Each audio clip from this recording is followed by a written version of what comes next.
আসসালামু আলাইকুম। আজকে আপনাদেরকে আরো একটি জায়গায় নিয়ে আসছি। দেখুন গ্রিন হাউস পদ্ধতিতে কত সুন্দরভাবে ফুলের চাষ করা হচ্ছে।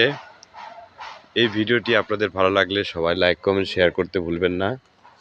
দেখুন কত সুন্দরভাবে এই যে পানি দেওয়ার জন্য সুন্দর প্রযুক্তি করেছে এবং উপরে যাতে রোদের তাপ কম লাগে সেই জন্য ছাউনি করেছে। গ্রিন হাউস পদ্ধতিতে ফুলের চাষ করা হচ্ছে।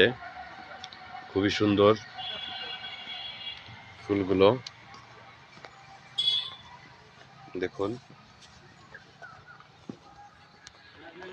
এটা হচ্ছে গ্রিন হাউস পদ্ধতি। এভাবে চাষ করলে ফসলের ক্ষতি কম হয়, সেই জন্য মূলত এভাবে চাষ করা হচ্ছে। পোকামাকড় আক্রমণ কম হয়। খুবই সুন্দর পদ্ধতি।